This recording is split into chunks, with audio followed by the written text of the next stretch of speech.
just for harnessing. As an adult, we use seatbelts in vehicles to keep us safe in the event we're in a collision.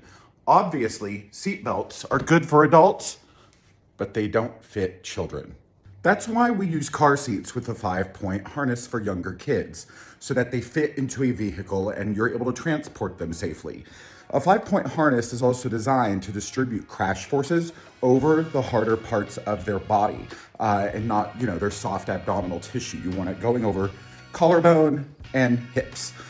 So, one of the things with your 5-point harness is that a lot of people don't know how to tighten them properly. And if your harness is loose, it's not going to do its job. So, Holly is going to show you how to properly tighten up your harness in your car seat. So for argument's sake, I'm going to show you what I see done wrong on a regular basis. Now, I'm going to yank this child into the car seat, and I would not do that with a real child, but just for argument's sake, okay, we can agree this is too loose. So I'm going to tighten this child up.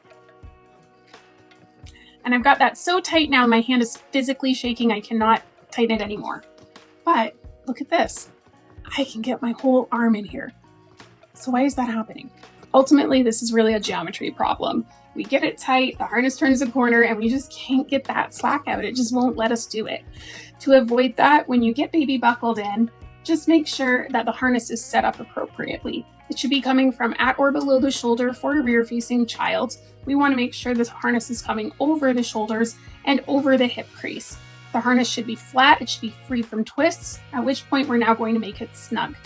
There's 2 ways that you can get the slack out of the hips. If you're standing behind the seat, you can pull up towards you away from the crotch buckle. If you're in front of the seat like I am, you can grab the bottom of the harness with your hand just above the crotch buckle while pushing down on the crotch buckle to pull that extra slack out.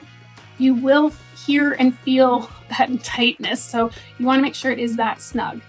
Once we got the slack out of the hip crease, I'm just going to pull the chest clip down a bit because otherwise when I tighten this, it's going right for the neck. At which point I'm now going to do the pinch test.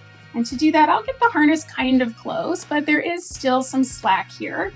And now what I'm going to do is I am going to grab up everything that's left, and I'm tightening just until it falls out of my fingers. This way I'm not over tightening from the beginning, but I also know it now passes that pinch test. So it should be nice and snug here, flat, snug here, and pass that pinch test. The chest clip will then come up to the armpit level. So to recap, harness at or below the shoulders, chest clip at armpit level, harness is flat and free from twists, no slack in the hips, and passing the pinch test at the collarbone. For more expert baby and toddler safety tips, follow the Jamie Grayson and Safe Beginnings.